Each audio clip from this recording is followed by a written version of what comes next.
we need to be in dialogue with a greater mystery. There was a moment in 2003 where I was listening to a storyteller and he lit my head on fire with myth.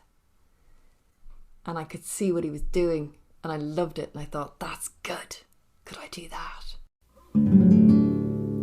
Somewhere inside us, there is a desire to live a big, wild, large life. A life that includes the stars in the sky and the wind roaring across the open desert. A life that includes the dandelion and the talons of the hawk. I'm Jay Leeming, and this is the Crane Bag Podcast. Today, my guest on the show is the amazing Irish storyteller Clare Murphy. She has told stories for over 16 years in a wide variety of places, including the Jet Propulsion Laboratory. She has worked with limbless veterans and with story. She can tell you a myth from the ancient world, and she can tell you the history of the entire universe if you ask her. Thanks for being on the show, Clare. It's such a pleasure to be here, Jay. Thanks for having me. I'm wondering if you could start us off with a story, something for us to sink our teeth into. Let's get into it. Once, a long, long time ago, up in the north of Ireland, there was a farmer and his name was Cronach. Now, Cronach had 4 strong sons. And he didn't have a wife because his wife had died a few years earlier. But the 4 boys were good and they worked hard out in the fields. But Cronach, after a couple of years, he could feel the sadness just weighing on his heart. He was out in front of the house one day, and the lads were all out in the far fields looking after the cows and the sheep. And Cronach, he was chopping wood. And he was mid-swing when suddenly he felt like there were eyes on him. And he looked up. Now, there was nothing there, just a little road leading up to his farm, the forest. So he swung the axe again and he hit the block and he felt it again. So he looked up and it was something in the forest. There was some shifting, moving thing in the darkness, and then it emerged. And stepping out of the forest was the tallest, most beautiful woman he had ever seen. And he was watching her as she walked out of the forest and towards him. She walked towards him and then she walked right past him and she walked straight into his house. So he followed her. And he watched as she walked down the main hall, looking in all the rooms, not saying a word. Made it to the main room. And she knelt by the fire and she stirred up the embers of the fire. Never introduced herself. And Cronach didn't want to disturb her. She looked like she knew what she was doing, so he just waited. And she didn't say anything. Well, the sun set and the lads came in from the field. And as they were coming in the front door, she got up and she went into the kitchen. So the lads came in and they sat down at the table, and then this woman emerged from the kitchen and Cronach was staring at her and the lads were staring at him, waiting for an introduction. But their father said nothing. So they said nothing. And the beautiful woman said nothing. And dinner was ate in silence. Now, they'd worked all day and now they had full bellies, so the 4 boys got up and made their excuses and went away to bed. And Cronach was very curious as to what would happen next, so he waited. And the beautiful woman, she rose from the table. She walked past him, out of the room, up the stairs and into his bedroom. So he followed her. And he climbed into the bed beside her and they tussled and they wrestled and they made love all night long. And in the morning they were calling each other husband and wife. And there wasn't a day that went by that he didn't thank the stars and the gods and the forest itself that this woman had just walked out and chosen him to be her husband. And she wasn't just beautiful, you know. She wasn't just tall. She was exceptionally strong. She was quick-witted. And she was fast. He was standing in the kitchen one day looking out and he saw his horses were galloping. Sometimes they did that, you know. And as he watched, it wasn't just the horses. He saw his wife. And she was running. And she was laughing. And then she outstripped the horses and she ran beyond them. He didn't say anything. He just thought she was marvellous. She came home one day. She was out working in the fields and she saw him putting on his good clothes and she said, "Where are you going?" And he said, There's a big festival down on the plains. And the king of Ulster, the king of Ulla, is going to race his horses. So everyone's coming. They're bringing horses from all over and I'm going. She said, no. He said, what? She said, you're not going. He said, excuse me, when have we ever told each other what to do? I'm going down to that party. It's going to be the best party of the year. And then he saw the look on her face. It wasn't stern, it was sad. And he said, what's wrong? I'm afraid, she said, if you go, you'll talk about me. And if you mention my name, or you mention our time together, then our time together is done. Oh, he says, come here, don't worry. I won't say a word, but I'm going. All right, she said. And go he did. And by the time he got down to the plains, there were flags from every corner of Ireland. There was horses and men and musicians. Women were dancing and singing and people were drinking. And Cronach felt he had a lot of catching up to do. So he grabbed a cup and he started drinking and he started laughing and talking. A little while later, they called for the first race. And the horses were all lined up and the call went out. Oh! Started the race. And all the horses just going so fast. But the king of Ulster's horses, they were so much faster. They crossed the finish line so quick that the king cried out, there's nothing in Ireland as fast as my horses. And Cronach, who was a bit drunk at this stage, he said, my wife's faster. And there was a sudden silence and a sudden quiet. And all the people who'd been drinking and dancing around Cronach moments before just stepped away as the king looked out and said, who said that? And Cronach raised his cup and said, I did. Get your wife. She's going to race my horses now. He said, oh no, she's not here. She's up at the house in the hills. And the king gave a nod and two of the henchmen grabbed Cronach, tied him up. And two of them went up to the house in the hills, pounded on the door. And who opened it but herself? And she said, yes. Are you Cronach's wife? What did he do? Well, he's after saying that you're faster than the king's horses. So you got to come and race the horses now. And she looked. And then she looked down. And her belly was big and round. And she said, I'd love to race the king's horses to prove my husband is a true speaker. But I'm pregnant, so I'm not going anywhere. Once I give birth, then I'll go. And the henchman said, you don't seem to understand what I'm saying. The king will kill your husband if you don't come now. All right, said the woman. And she got on the back of the horse. And they got down to the plains and everyone was waiting. There was no music, there was no dancing. People were just watching. She got off the horse, she waddled before the king. And he said, is this your husband? She said, yeah.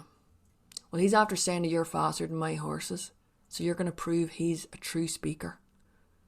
And she said, King, you can see I'm about to give birth any day now. So I'm not going to race your horses now.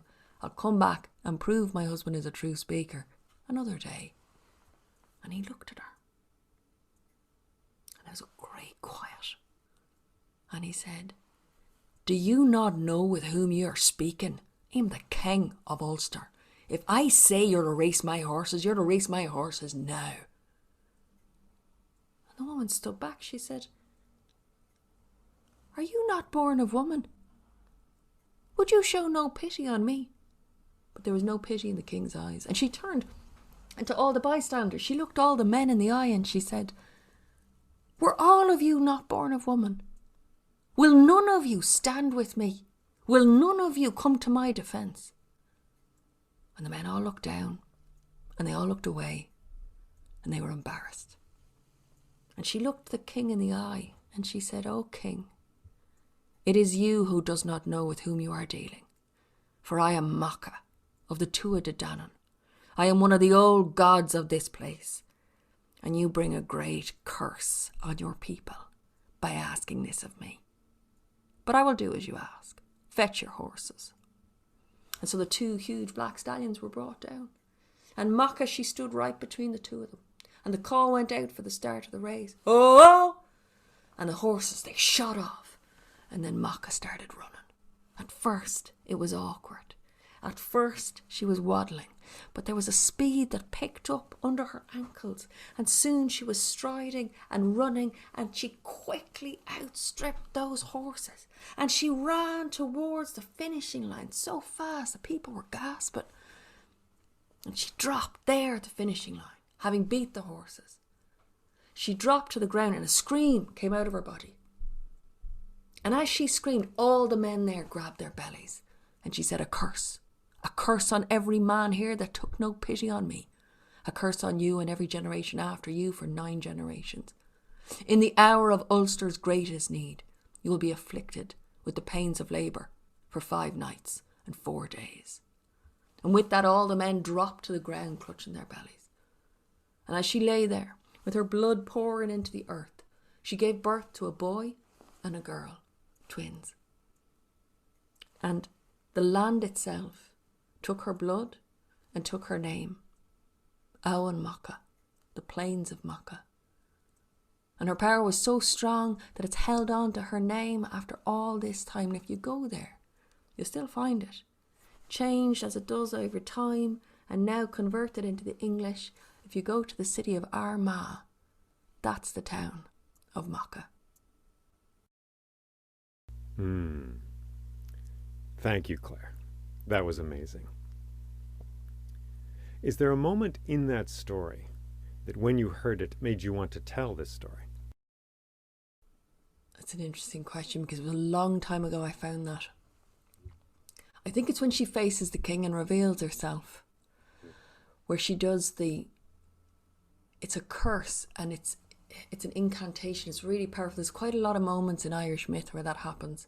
But then the more time I've spent with the story, then you know the way, there's other moments that arise, like the fact that she chooses him, that she emerges from the forest. Their relationship is quite even and equal.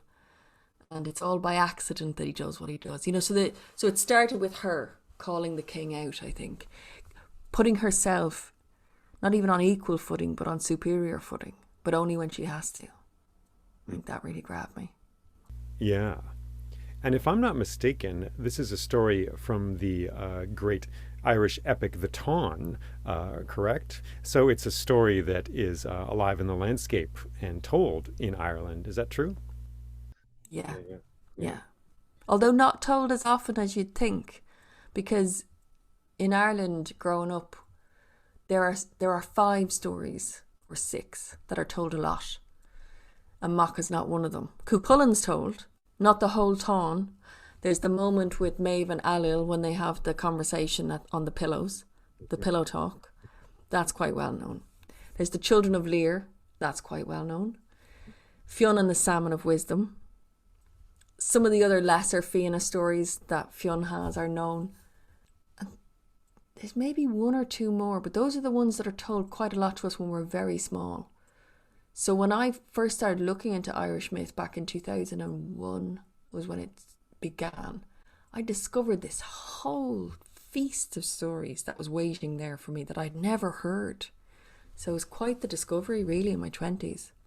And speaking as someone who grew up in America, I would say most of the stories I got as a child, or many of them, came from the television. So I'm just curious, these 5 stories you mentioned, would you say that most Irish children know these stories? Yes. As in, my memory is that they were there before I started learning how to read and write.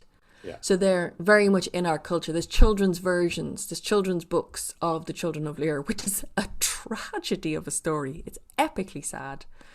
But yeah, we're told those stories from very early on, so much so that I can't remember when I first heard it. Mm-hmm. And you're saying that your stories come from television. Because I'm fascinated by what Americans, you know, the different American tellers, where they feel rooted in terms of their story roots. Would you say you feel rooted in the stories that you grew up on from television? Ooh, that's a hard medicine to swallow, isn't it? But I guess it is what I said. In my growing up, I got stories from books and also from films and from the television. And I think most Americans are in that situation and have been for a long while. So in talking to you, I'm trying to figure out how much of what I'm hearing is from you in particular, and how much is Irish culture? Because I suspect that you might have grown up with a more alive sense of stories and mythology, traditional narratives, than most Americans. Yeah, there's myth laying right on top of the landscape in Ireland. I didn't fully appreciate that till I left. So I grew up in a village on the outskirts of Dublin called Howth, which is a little fishing village about 20 minutes outside of the biggest city, right? Walking around my village, we have a dolmen. Do you know what a dolmen is? The standing stones with the tabletop. Yes. So we have a dolmen that's fallen. So but we used to climb on it. So we used to climb on Neolithic rock. That was considered normal. And we were also told the story of the dolmen, this is called Aideen's grave. So from a young age, I knew that Aideen had thrown herself off the hill of Howth. Now, Aideen was married to Oscar. Oscar's the son of Uiscin. Uiscin's the son of Fionn. And Oscar went away to battle. And they were madly in love. And one of his enemies sent a letter to Aideen telling her that Oscar had been killed when he hadn't. She threw herself off the top of Howth Head. And where her body lay, they built the dolmen. And there's many other versions of the story of why that dolmen is there. There's another one from Fionn McCool where he's a giant in that story. But I was told that growing up, as that was considered normal. So I think not everybody's family does that. My father was a civil servant by day and an actor by night. And my mother is now a poet. And so the house was full of books. She always had tons of books. So we were very storied as children. Not everybody in Ireland is storied. But to talk about this problem that you've presented of what is Clare's relationship story and what's Ireland's relationship story is so interesting, because one of the reasons we have such a great active relationship with our mythology is because of the monks. You know, a lot of strange and very horrible, difficult things have come up because of religion in Ireland. But one of the things the monks did was they wrote down the myths they found. Now, partly they wrote them down to go, isn't that crazy what the locals believe? Look at this, you know? But by doing that, they preserved them. So we have some incredible texts that go back to the 8th century. We've got some texts from the 6th century. So those are that haven't been lost, that haven't been burned, that haven't been fragmented, that are there. Mm-hmm.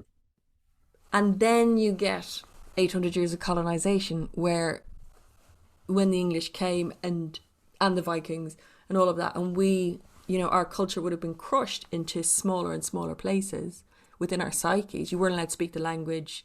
You weren't allowed, you know, practice your religion. You were, you know, story and song would have been part of that.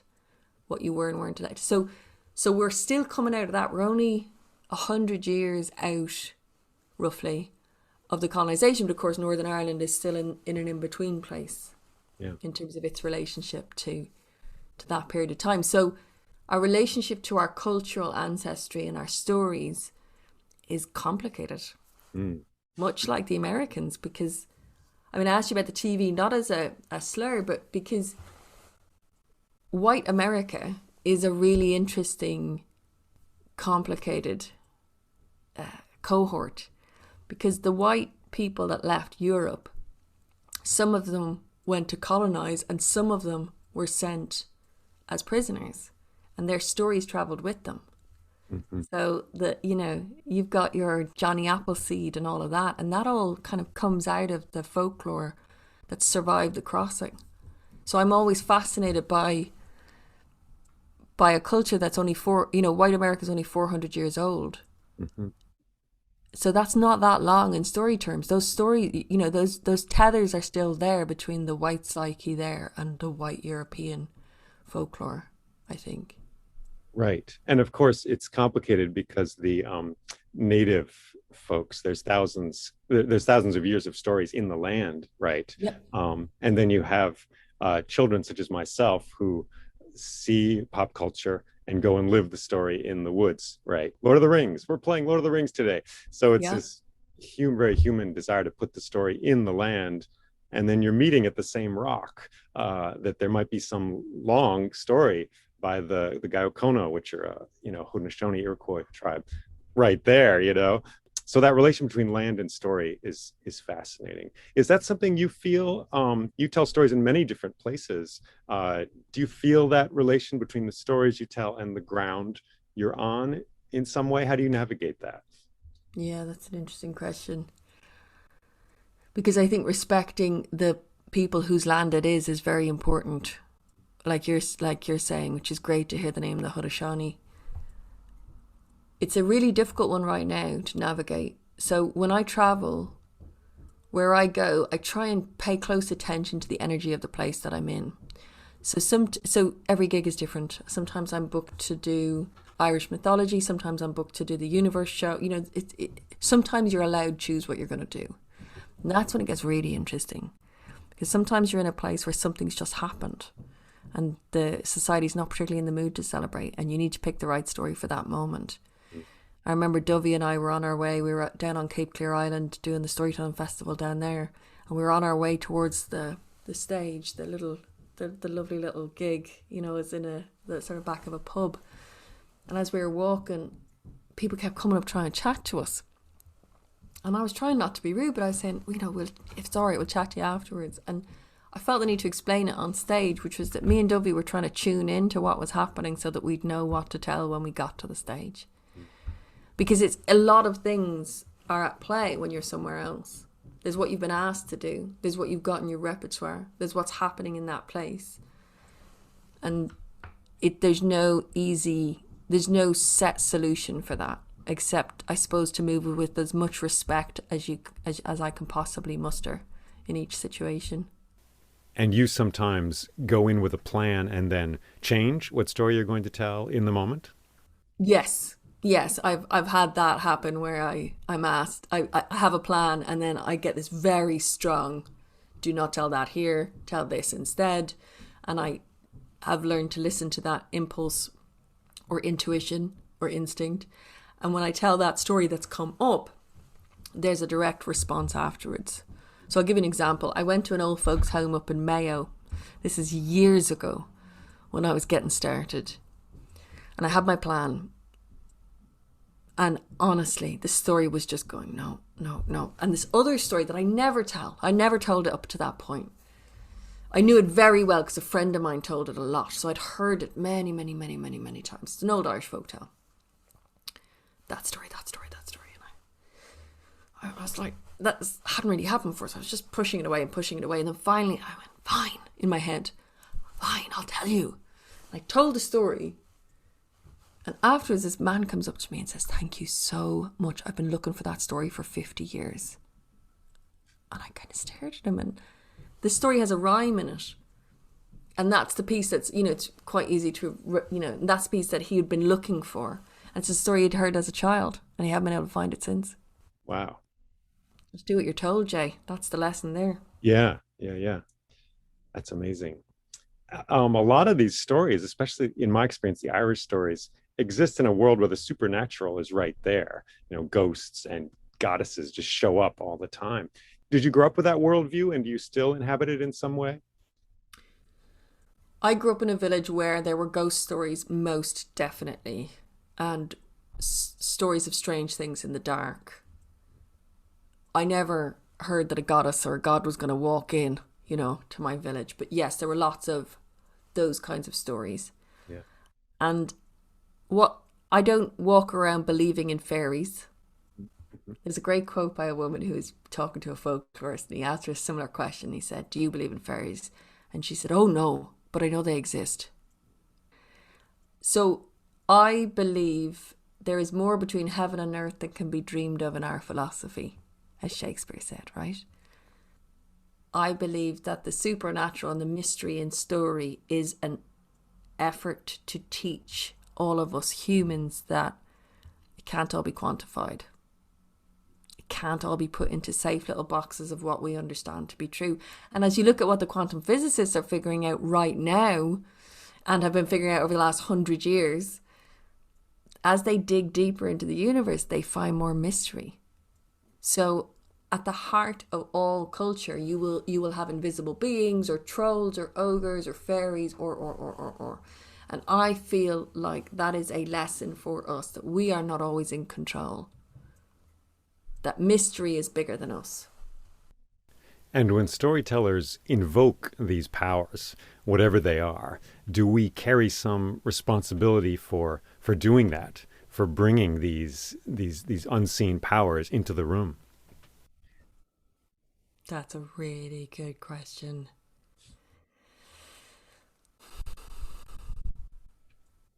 Have you ever read Ben Okri?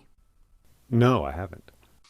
Okay, get your hands on a book by him called A Way of Being Free, which is about 8 essays on creativity, writing, and storytelling. He talks about, there's one called The Joys of Storytelling, and he says the old storytellers, seers, shamans, bards, griots, were pioneers of the frontiersland of the abyss. They would, I'm paraphrasing now, but he said they would risk their psyche taking on the demons and the dark, because you can't talk about a monster until you've met it. You can't talk about a wolf without showing it. And it's the storyteller's job to wrestle that darkness so that we in turn can wrestle with that darkness in a safe way. I think storytellers have responsibility. I think anyone who speaks in public has responsibility for what they are carrying, what kind of medicine they're carrying, what they're putting out into the world, and its effects. I also think we have a responsibility directly, in a more technical way, to our audience. So we have a responsibility to be ready and to honour the contract, the silent contract that exists between audience and performer. And that performer could be an actor or a comedian or a poet or a whatever. Right? There's a long list in that contract of the work that we need to do to be ready for that moment and to honour the listening that's being given to us. So there's that responsibility. Then there's the responsibility of the effect of what you tell. So making the good choice, the best choice you can make in that moment for the right content, for the right crowd. And as we enter the era of waking up from the slumber of white patriarchy systems, there's a real responsibility there to walk with respect for everyone else's culture, because white people, we tend to be takers, and we tend to just take other people's cultures and reappropriate them for our own because it serves us. And so that responsibility is definitely on my mind. And then there's another responsibility too, which is how we talk about gender, and how women are represented in story is a really interesting thing to me.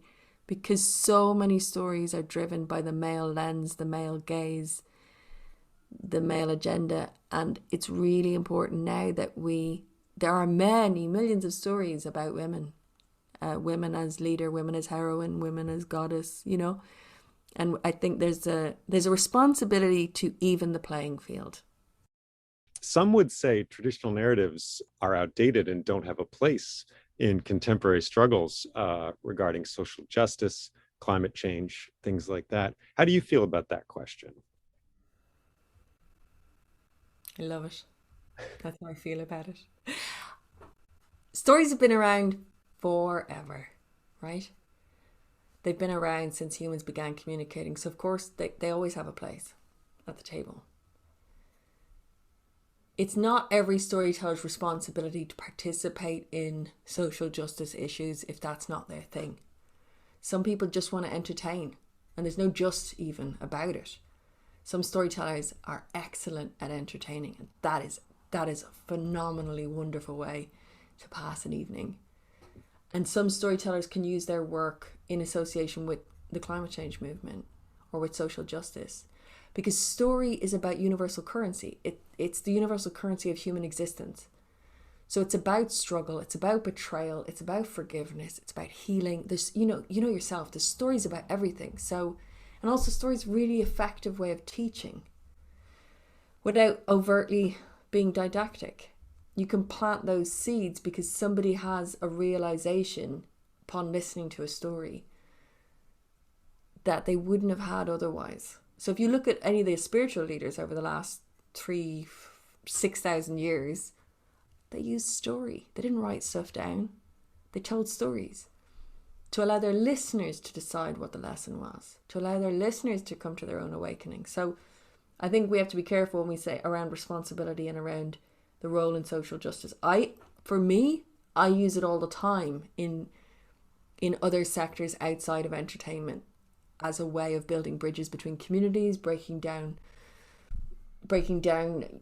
some aspects of racism and creating ways for us to communicate better, empowering communities, empowering voice.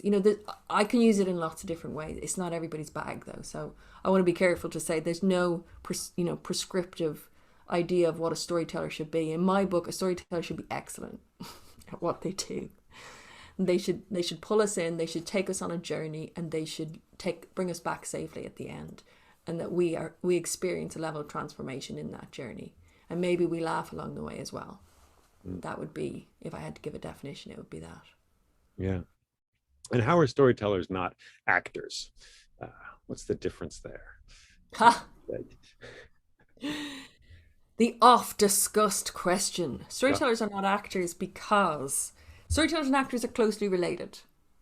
We have a lot in common. We're in the same family, but we're not the same person. Storytellers often do not have a script. We know a story, we know what we want to say, but we're able to improvise. We're not stuck verbatim. Now, some storytellers do have a script, but for the most part, the storytellers I've met, they operate from a story that they can improvise off of. Storytellers have no fourth wall. So some actors work in shows that remove the fourth wall, but storytellers are always in relationship with their audience. That connection is always live. We always have that ability to look out and interact with what is happening. Storytellers are not bound by a landscape, props, set design. Storytellers generally can move in and out of formal performance space with very little other than what they're bringing from inside of themselves. And actors are often bound within the confines of a character. Sometimes they're multiple characters, they're playing all the characters maybe. Whereas a storyteller is themselves, steps into character, steps back, gives a bit more to the audience, might have some commentary, some direct relationship with the audience, steps back into character to deliver something else. And that is a shapeshifter role, much more so than an actor who has to deliver the same line in the same way, looking the same, So we have more freedom, but we also have to do more work. So an actor will have a director, a stage manager, a producer, a set designer, all of the team. And some actors do a lot of it themselves if it's a one-person show. But a storyteller is almost always a one-person show.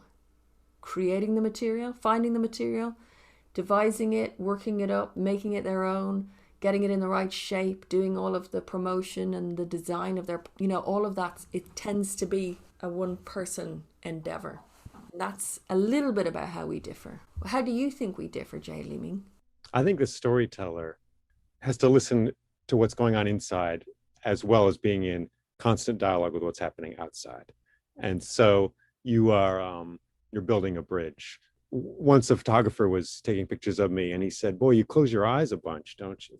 This was years ago. I'm a little more conscious of it now. But at the time I was like, of course I close my eyes, because that's how I see. That's how I see the story. But of course, we've got a responsibility to see the room and building that bridge. So I think, as you say, an actor is a little more permanently outward. That inner world is important for an actor, but perhaps a little less so. So when I answer that question, I think of stretching with both hands out, one over here, reaching for what is deep within, at the same time as you offer it to the street, the town, the stage that you're on. That's beautiful. There's what's within us. There's the internal world of our imagination. There's the world of the story, and there's the world that you're making with the audience, and keeping all of those things alive and tending all of those relationships simultaneously. I remember somebody asking me about that because I have the show that you mentioned, Universe, has stories within stories, and he said, how do you move between them and not, I didn't get lost. Like, how did you do that? And I said, I don't know. Let me think about that. So I thought about it for a year, and I went back. I saw him a year later. He lives in Berlin. I said, I have an answer for you. And it was very much what you're talking about. It's that I knew where all those worlds were. They were all fully constructed. They're worlds I can step into, share with the audience because that relationship is live, and then step into the next piece. And all of those things stay alive at the same time, which is why it's such a lot of energy for us. Mm-hmm. Because it's not just telling a story. Mm-hmm. You're creating multiple worlds, interdimensional highways, and complicity. And without that complicity, without the audience with you, none of those things are going to pay off. Yeah. I just love the job description, right? Because imagination is used so often by all kinds of people, everyone, but architects as well. People earn money with imagination, right? All kinds of people. But storytellers, once I realized that it was my responsibility to, imagine the knife on the table that Odysseus picks up and then carries across the room, the more clearly I can imagine that, the better the story will be. And I spent years as a poet, and that was practice in some ways, perhaps. And you've got some poetry in your family tree, I believe, correct? Yeah, my mother's a poet. Yeah. Lish McCarthy. Her first book of poetry is coming out next year with Salmon Press, which is very exciting. Lovely. So we were surrounded by poetry growing up. And then I went through a phase of hating poetry. I'm sorry, Jay. But it's because I was exposed to some very aggressive performance poets that talked about themselves a lot, but a lot. And it turned me off poetry for a few years. And then I came back around, and now poetry is the way I recalibrate my heart if I'm feeling low. I have a whole shelf of good medicine that I pull down and just dive into. Mm-hmm. Because I think your poetry must inform your storytelling massively, because the ability to distill such immense concepts down into those finely tuned little phrases, it's such a beautiful and necessary skill. Because when I read a poem that accurately reflects something I'm feeling, I feel a catharsis just reading the poem. Mm-hmm. Yeah. So your work's got to have just served you massively. Yes, I think so. And that crafting of words, But I think just as you did, I got bored with poetry, and that's why I became a storyteller. Also, as a poet, I felt, especially ever since Wordsworth, if I can throw him in the mix, ever since him, it's all been about your experience, and I'm writing about what has happened to me.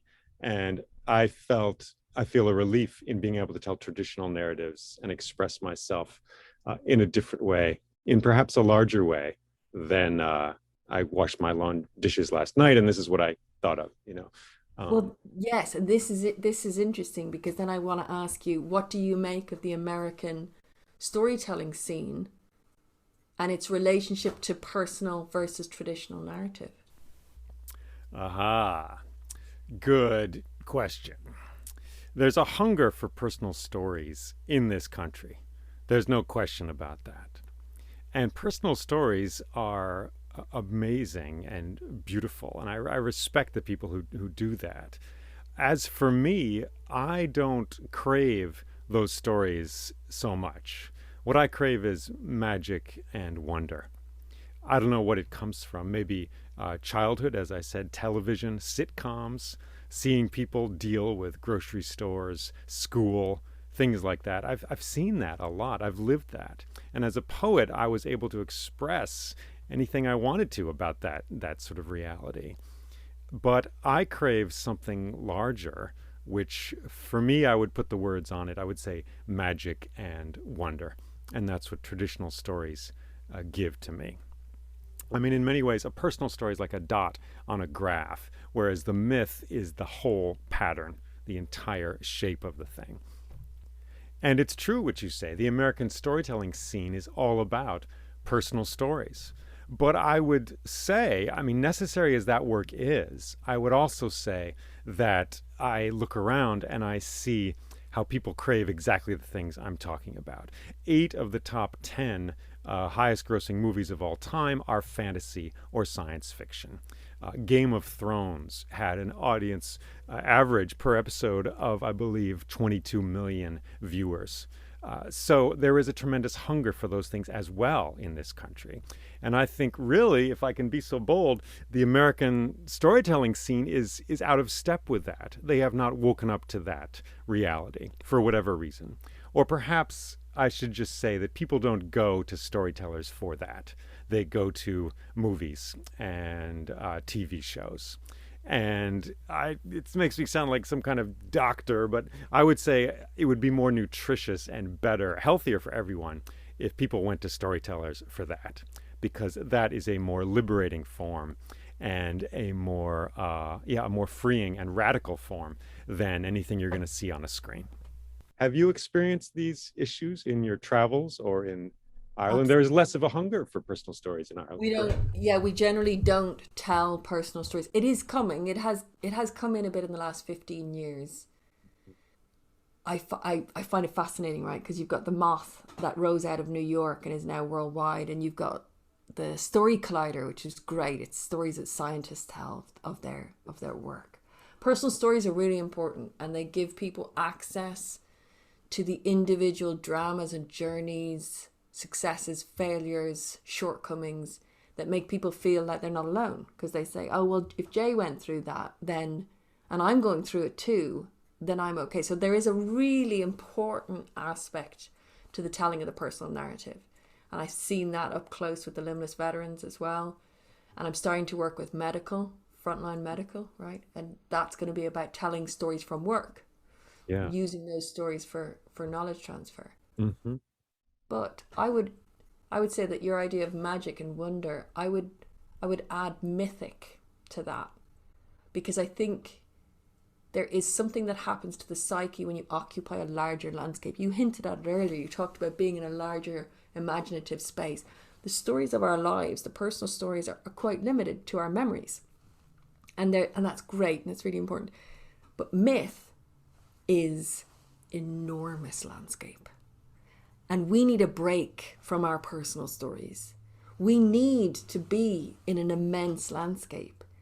We need to be in a landscape that has been carved by the gods, where a river has a mouth that speaks, where the sky, we need to be in that place as a method of catharsis. The Greeks knew that, right? And that's why there was so much storytelling theatre there.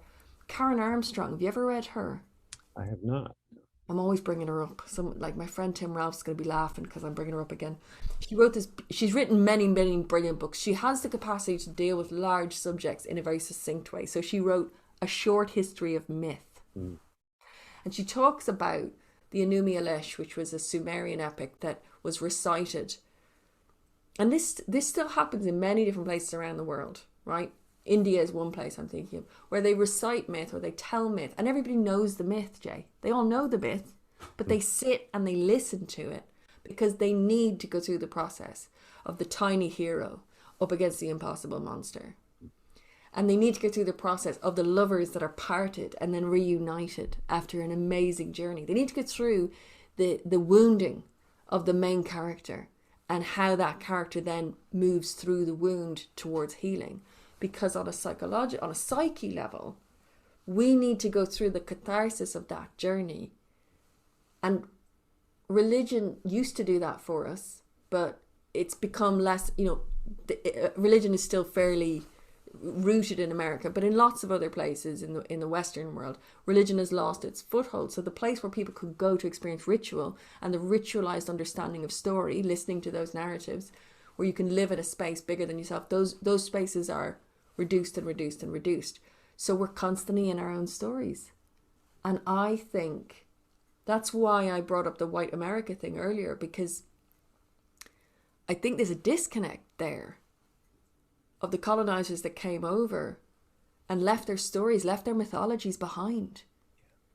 And we need to be in dialogue with a greater mystery. Now, you don't have to, listening to me, if you're out there listening to me now and you're thinking, what does she mean by mystery? Does she mean God? It's whatever you want it to mean, but something larger than yourself. If we're only in the individual experience, I think the world gets quickly out of whack.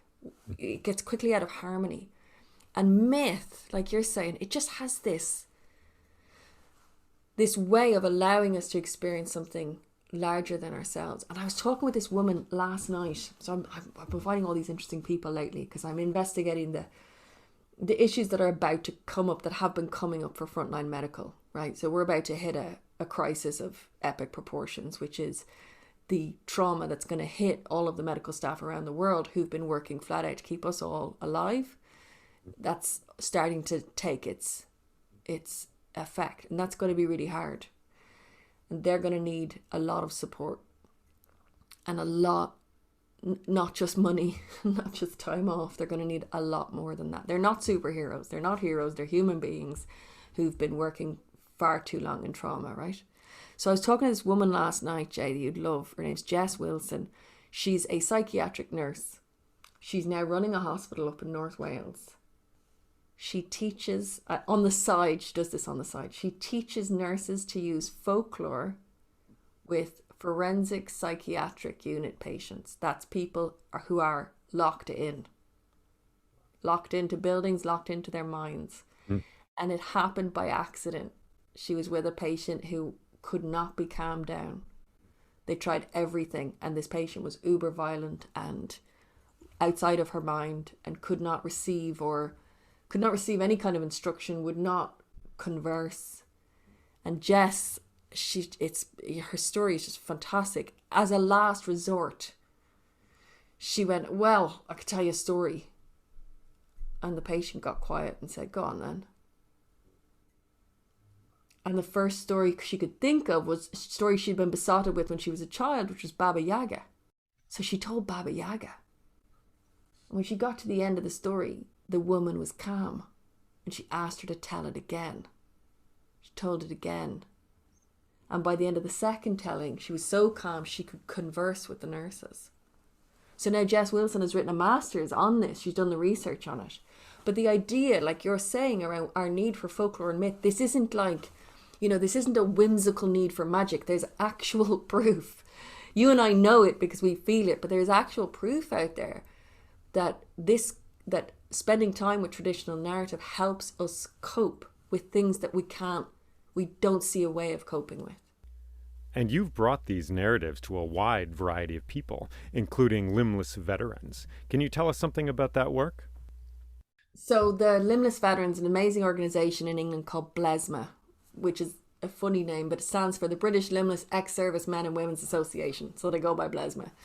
And they hired us at the Drive Project, so that's a company that I freelance with, to come in and teach these veterans storytelling skills, because they wanted the veterans to go into secondary schools, because there's a massive mental health epidemic here, where there's a huge hike in rates of depression and self-harm and suicidal ideation amongst teenagers. I think you probably have the same in the States. Yeah. So the idea was that the veterans would go into schools, they would tell the story of their injury and how they got on with life, and that would transmit resilience. Wow. That's the project that kind of evolved. It started with us being in a room with 6 veterans, and the limbless veterans are men and women who've served either in the army or the military or the air force or and they've acquired an injury, not necessarily in the line of duty. So it could have been in a car crash, it could have been in Afghanistan, right? They might have lost 1, 2, 3 or 4 limbs, or be in a wheelchair, or be blind or burned. Well, these people, whenever they told their story before they met us, would always get a standing ovation because they're injured, right? And when they met us, they were like, we really want to get better at actually telling the story. And we said, great. So what we did over the last 6 years, we've developed a process, me and the other facilitators at the Drive Project, and we get them to work on the story of their life pre-injury, the incident, the injury itself, and life post-injury. And I do tell them some traditional tales over the course of the week, which they absolutely love. But that's more of a demonstration so that they get a sense of story structure and they get a feel for what telling a story looks like rather than giving a report. Because they come from the military and the army, so their language is very rigid and you don't inhabit anything, you know. Being part of that has been utterly mind-blowing. It's an incredible project to be involved in because these people are just, they're good for me to be around because they keep going. So if I feel low, I just think about them and how they keep going. So I get up and keep going, right? but they're all lunatics. Like they've all, like, you know, they lose both their legs and then they go, I wonder if I can jump out of a plane with no legs. Let me go find out. You know, they lose both their legs and an arm and they row across the Atlantic. Like it's like they're very different from me. I'm not that physically savvy, you know. But the process of telling their story is really interesting because they go tell stories to kids, and the kids, we've reached something like, I'm going to get this number slightly wrong. A couple of years ago, it was 60,000 teenagers, but I think we're hitting 100,000 this year. And now they're starting to tell for paramedics and frontline medical. And inevitably what happens is these kids say, there's some great lines because we do the feedback for them. There's some great lines. One kid was like, well, if he can survive that, I can survive school, which is great. But it's more interesting is what the process does for the veterans.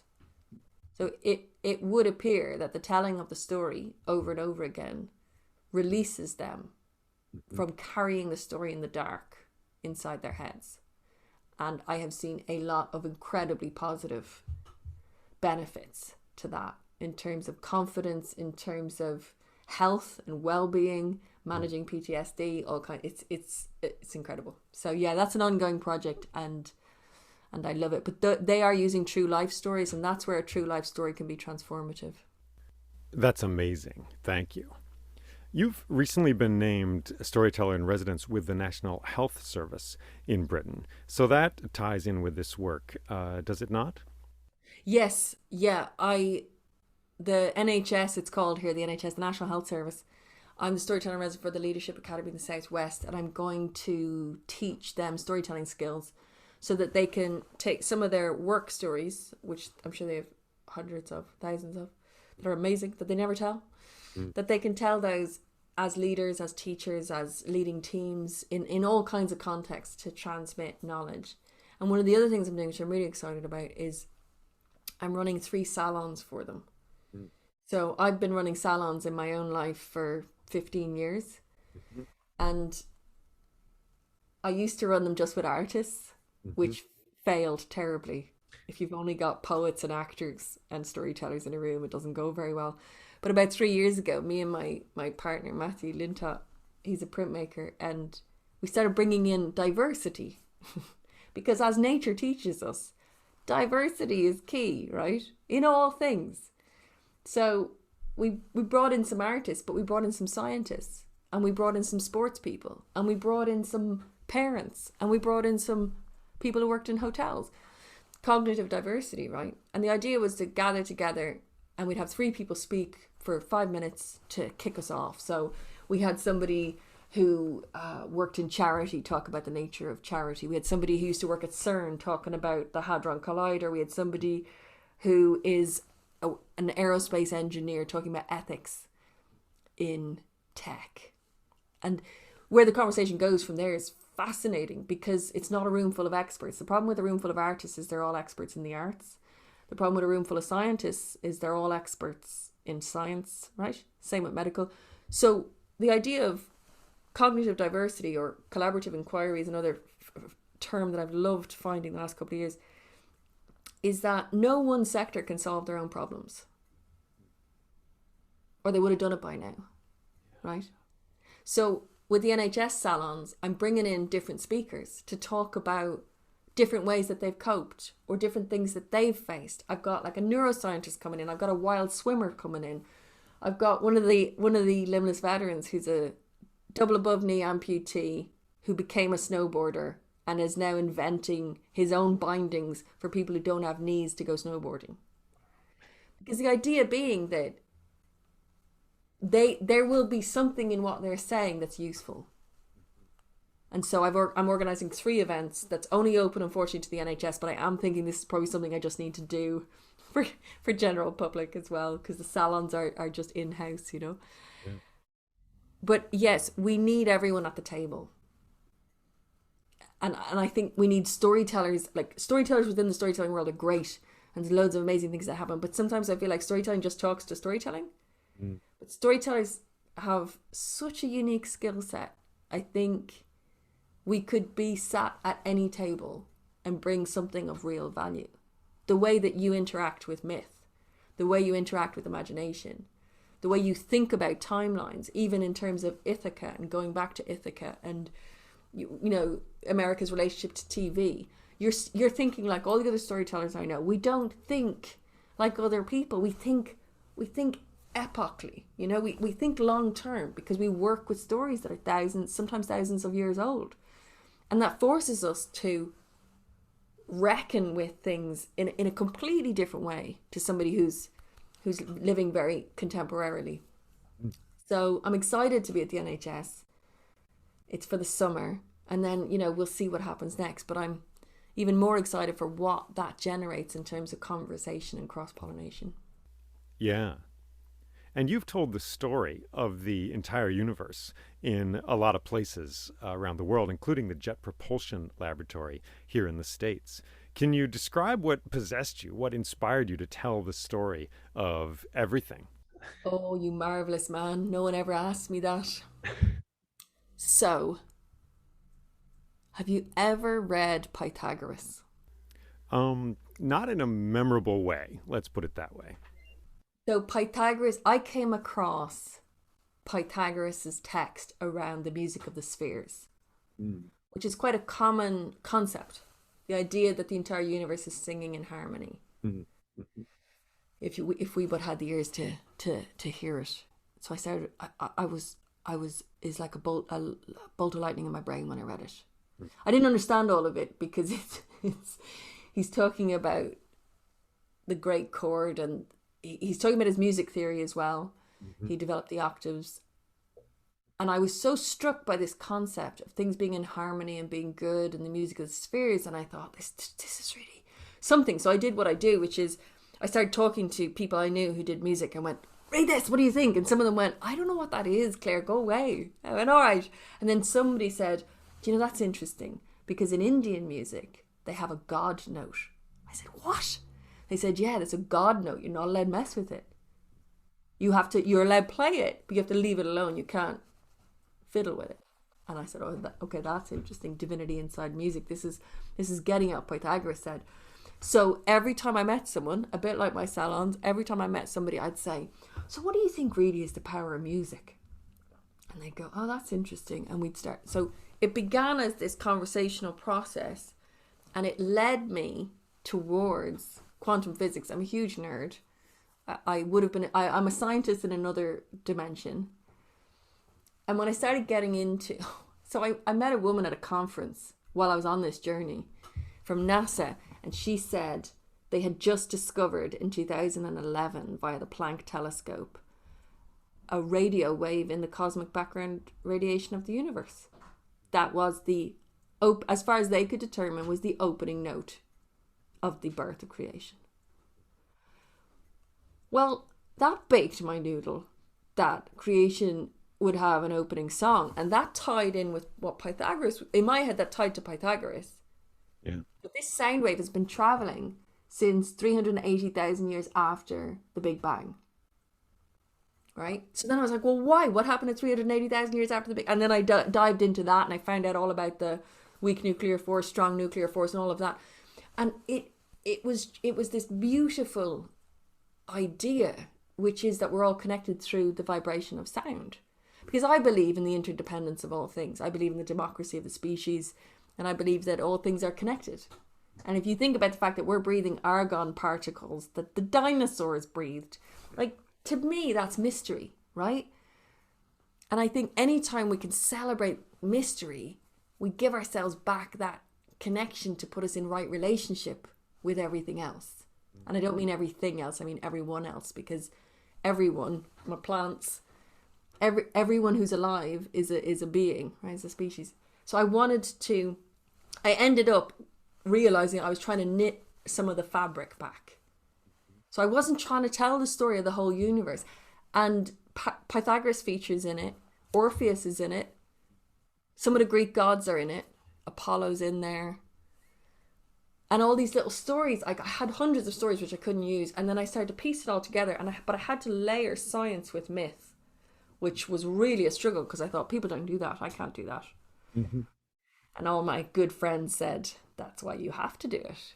So that was the journey for me technically was, how do you make myth and science resonate together, where you don't kill the audience.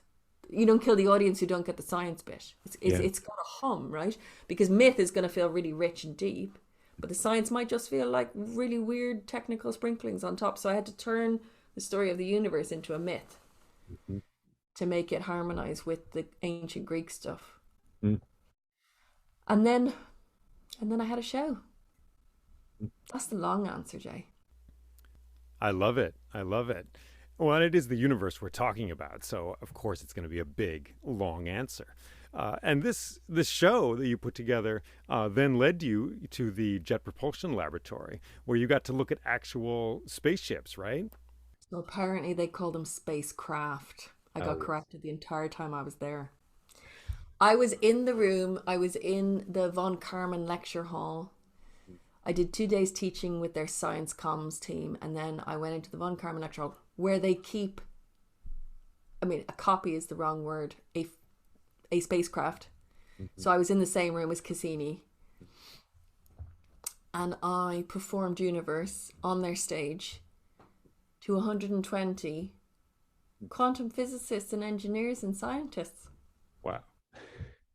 Luckily, I didn't think about that until about 10 minutes before, that I was going to be talking a little bit of science, not very much, but a little bit, to some of the best scientists in the world. And that hit me about 10 minutes before, and I thought, oh my God, what if I've made an error somewhere in there and I've got the wrong name for the wrong thing, you know? But it was too late. I could not allow myself to think about it. So I didn't. And I did all my practice, my pre-show practice. Then I did the show, Q&A. The scientist comes up to me at the end and he says, "You got the science right." That was the first thing he said. I was delighted. What a relief. So, yes. Yeah, I'm fascinated by it. There'll be more science in my future because the universe is endlessly interesting. So it is. So it is. And if we can back up for a moment, when was it that you first decided that you wanted to tell stories? It was a gradual path, looking back. There was a moment in 2003 where I was listening to a storyteller and he lit my head on fire with myth. And I could see what he was doing and I loved it and I thought, that's good. Could I do that? There was a moment a couple of years earlier where I was shadowing another storyteller and watching how she knit her community together through stories, and I was like, well, that seems like really valuable to be able to do that. Years before that, I was being told stories by my dad when I was a little kid, right? So the gradual path is that, but I think really the question you're asking is, between 2001 and 2003, I had many people cross my path and tell me to look at story. Liz Weir was one of them. John Moriarty was another. And finally, my friends in 2006 said, "You're always talking about, just do it." And I started in my friend's living room. And I told a story I'd heard years before. And as I stepped into that space, that interdimensional space that we occupy when we're telling stories, and I had my internal world, as you put it, and the external world of the audience, the world of the story, all in harmony, I felt like I was breathing. It just felt like breathing. I didn't have a great plan to go and make this big career. I simply thought, I can do this, and this is something tangibly good. People are relaxed, they're enjoying it. It's a huge amount of fun to do. Why not do this? I was still in college. I went back to college when I was 26 to 30. So I just started that way, really informally with my friends and getting more and more and more experience that way. And then it was like a snowball to an avalanche. As I finished college, 6 months into this very informal telling, and I was in Galway, people started asking me to tell at their little libraries, schools. So incrementally it was getting bigger. And then I started being asked to do festivals. Then I started getting asked abroad. And I guess you said something lovely, you said about building an ecosystem around myself. I think it's limitless what story can do. There's the performance of story, which I absolutely love.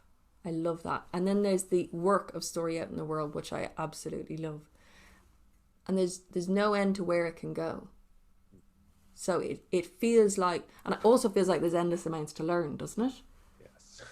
You know, you find a story and then you think you know it, and then you find an ocean of stories underneath that story. And someone poses you a question and you go, I don't even know about that. What is that? So I'm 15 years, I'm 20 years really apprenticed to story. I'm 15 years working as a full-time storyteller. But I still think if I'm at this in another 40 years, I like that I just looked at the clock when I said that. I just checked what year it was.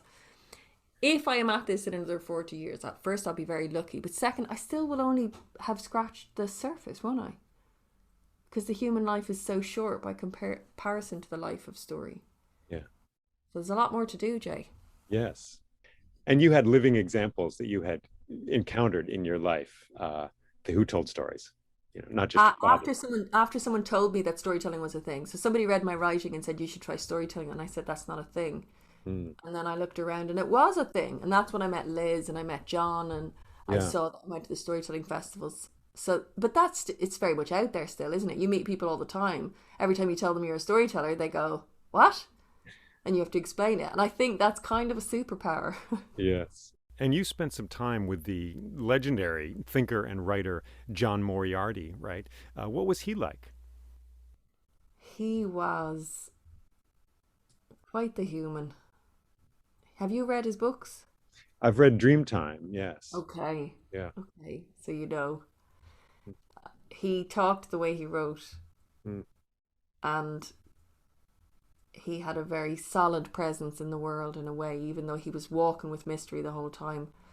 He was very good for me. He made me cry the first time I heard him tell stories, and he saw that I'd cried in this university theatre lecture hall, and there was only 40 of us there in a like 300-seater theatre, and I don't cry. Do you know what I mean? I don't cry in public. Mm. But this myth was, and he caught my eye, caught me crying. And as I walked out later, at the end of the gig, I walked out and he was surrounded by all the people who, were friends of his and stuff. And he just looked up and he said, "Are you all right?" And I said, "No, but I will be." And I only met him a handful of times, and each time it was just a gift, because he was very encouraging of me to pursue the work. And he would ask me about story and talk to me about story, and in a very quiet way he gave me an initiation and a bit of permission to find my way with the Irish myth, because he was working with the myth, and he just sat in myth and saw the interconnectedness of all myth to each other. He was very gentle. He was a gentle giant and slow and considerate speaker. Created a lovely energy about him in the room. People wanted to be around him because he just took his time. Thank you. Before we go, I just wanted to ask you about some of your ideas about storytellers in residence. You recently wrote a bunch of inspiring words about this idea. Can you tell us more about this? Well, I just came across the Women of Ireland project on Instagram, and it's beautiful. And she posts all these different things. One thing she posted was that in the 10th century, there was a bard. The chief bard of Ireland was Ulach Inge, I think Muinchán is the last name. She was chief bard of Ireland for 3 years. They have no record of what she wrote or what her poetry was. But there was a storyteller in residence, my friend Jay, 1,000 years ago, for 3 years. Wow.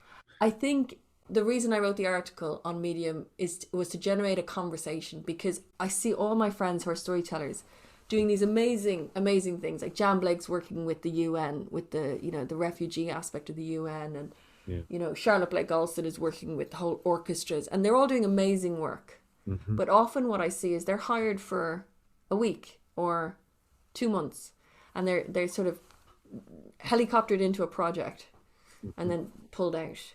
But what I see from what we're capable of doing, the way we think, is that there would be much more benefit to putting a storyteller in residence somewhere for a year or for a season, like I'm doing with the NHS, because of the way we think and the way we can interstitch stories and connect communities and empower communities every storyteller works differently. So not every storyteller is going to work with every organization. But, NASA worked with Sid Lieberman, and he created the 12 Wheels on Mars.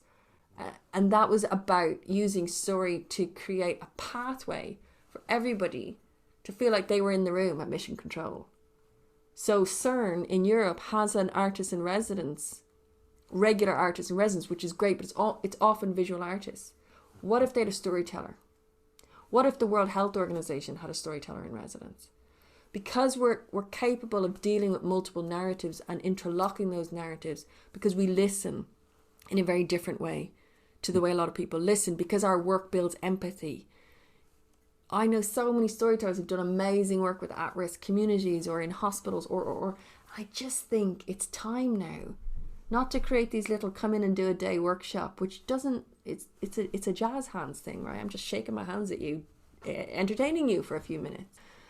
What I want now is I want sustainable work that gives back to the community in a meaningful way. And if it's a performance storyteller, they can create a series of performances like Sid Lieberman did. But the potential behind that for organizations and companies, governments, I think cities should have storytellers in residence. I think America should have a storyteller in residence. And each storyteller would create something that is in keeping with them and what their work is. And it would do two things. It would serve the city or the country or the organization, and it would make them better. And it would employ the storyteller. So the storyteller is not running from gig to gig, starting from the beginning every 3 to 5 days. So that's what I'm ready now for the world to take on. Yeah. And the benefits will be astronomical for the organizations. I can guarantee that. So that's my idea. And so go read the article, go read it and weigh in, disagree with me or agree with me or share it on. But it's really there to provoke a conversation. Wonderful. May that conversation continue. Clare Murphy, thank you for talking with me today. Thank you, Jay Leeming. You can find out more about Clare Murphy and her work at her website, which is claremurphy.org, CLAREMURPHY.org.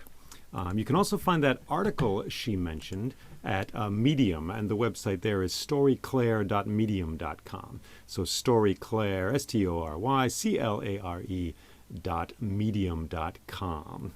That's her article about storytellers in residence. I'm Jay Leeming, and this is the Crane Bag Podcast. Thank you for listening. There are more stories and interviews on my website, which is jayleeming.com, JAYLEEMING.com. If you are able to support this work, please do so. You can do that through Patreon. There are links on my account for that. And many thanks to those who have been able to support this. It helps to get the stories out into the world.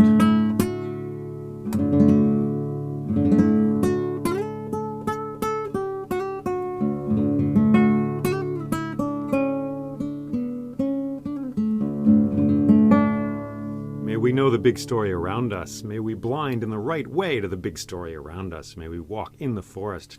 May we perhaps be a flower in that forest. May we be a tree, rooted in the dark earth with our arms branches up into the air. May we be beautiful and powerful at the same time. May our power and our beauty be woven together like two threads into a single thread. Thank you for listening to this podcast, and take care.